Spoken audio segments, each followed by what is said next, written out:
2,700 rushing yards, 80 receptions, 23 total touchdowns, all gone from the Utah offense by the way of Devontae Booker being selected in the 4th round by the Denver Broncos. Mark Rogers TV breaking down every positional unit we can possibly get to in college football. We're stopping in the Pac-12 at Utah, talking running backs with Shane Roberts from Block U.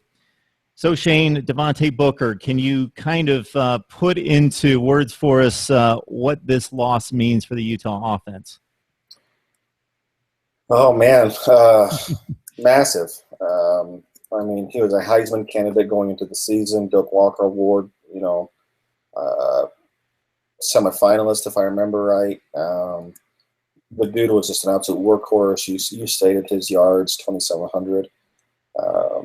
He very rarely lost yards whenever he was hitting the backfield. He just had the innate ability just to minimum gain a yard or two if something collapsed. He was great out of the backfield. One of the best pass catching running backs I've seen up at Utah. The Denver Broncos, I think they got the steal of the draft, man. That kid, he's got Pro Bowl written all over him, and I can't believe as many teams pass on him as they did. You know, Shane, if you just look at the surface and look at who's coming back, it appears as though Joe Williams, it's his job for the taking after he ran for almost 500 yards, and because of Booker's injuries down the stretch, hit up UCLA for $121, Colorado for 187, and 91 against BYU in the bowl win. But this Troy McCormick, you're going to have to school us on his situation because he's vying for the starting job as well. Had a big day 2 years ago in the bowl game against Colorado State with 5 carries for 86 yards. Yeah, Troy is fans have always loved Troy. He was envisioned to be the change of pace for Devontae Booker. He's very fast. He's a 4.3 40 guy, very elusive. Very much in the mold of, you hate to be cliche, especially on the West Coast, but very the Anthony Thomas-like in terms of he can obviously run the ball between the tackles, but he was also very good coming out of the slot. When Utah lost him in spring ball last season, I don't know how many pages that ripped out of the Utah offensive playbook because coaches were counting on him very, very heavily to be able to catch the ball in the backfield. He's just a playmaker. As soon as he gets his hands on the ball, he can go to the house at any given time. He's very fast, very elusive, very shaky, and he had a very nice spring coming off that ACL. Actually performed probably better than I anticipated, and probably some fans, just because coming off of an ACL, especially at running back, you'd anticipate a little bit of a break-in period, but the kid hit the ground running, and it seems like he hasn't lost a step at all. So having him return to the backfield will be a very, very big addition for the Utah offense. And we're talking running back. We're not talking quarterback where you need one guy to be the guy and a couple other positions to a lesser extent. It's running back. Most teams around the country utilize 2 or 3. And so McCormick gets into play. And Joe Williams, can you kind of assess what he brings to the table in comparison to McCormick? Williams is he's another speedster. He is actually one of the fastest guys on the teams last year. Again, another 4.3 4.4 40 guy. Very quick. He's a little bit bigger and stronger than Troy. He was thrown into duty, as you mentioned, in those 3 games last year after Booker went down. He's not as powerful or as slippery as Booker, but he's definitely a workhorse back. He has home run potential himself. He busted off a 60-plus yarder against Colorado. He was shoestring tackles against UCLA multiple times from taking it. In the bowl game, it was just, he was running against basically 11 guys in the box.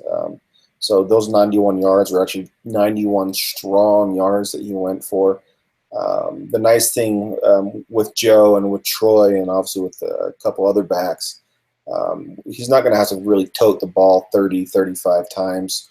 Probably not even really 25 times. He might get the ball 20 times combined between rushing and catching passes. So Williams is definitely a bigger version of McCormick.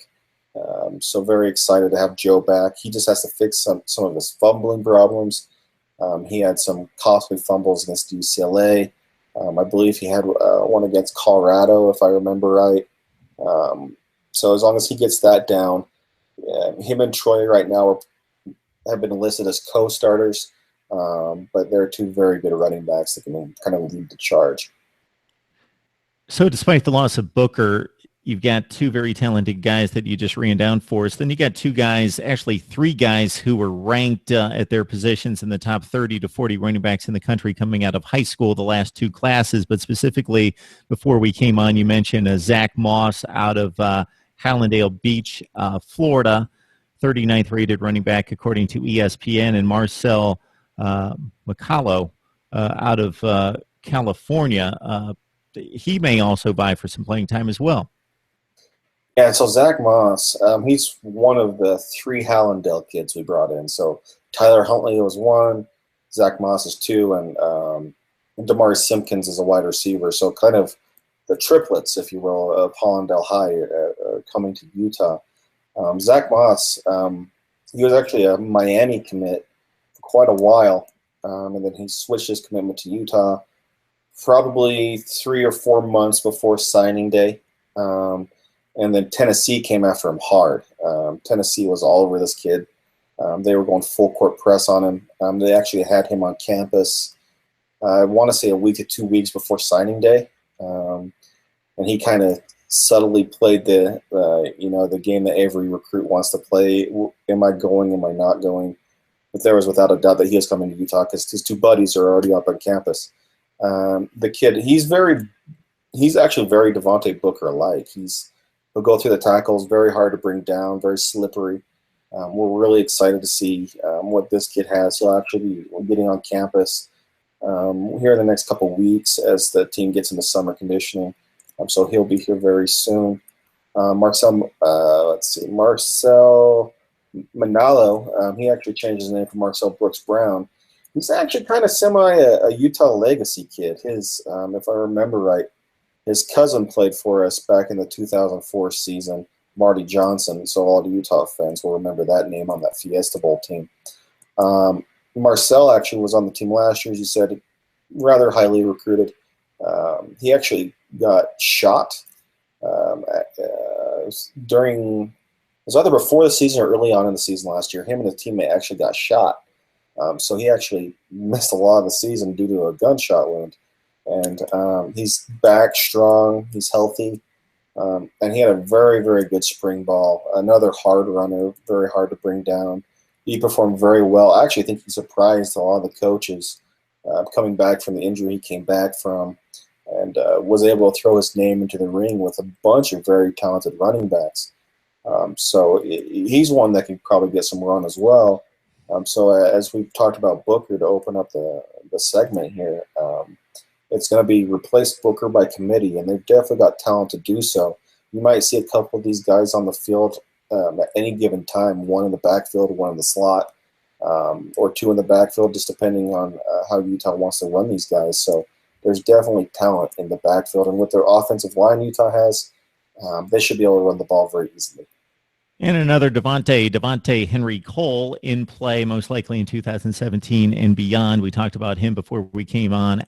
Out of Fort Lauderdale, a scat back, 35th rated running back according to ESPN in 2016, probably redshirt special teams, back on the depth chart at some point this next season, but look out for him later. So Devontae Booker, one of the best backs in college football, on to the NFL, but Utah recruiting very well at running back in a solid place heading into 2016. Shane Roberts breaking it down from Block U.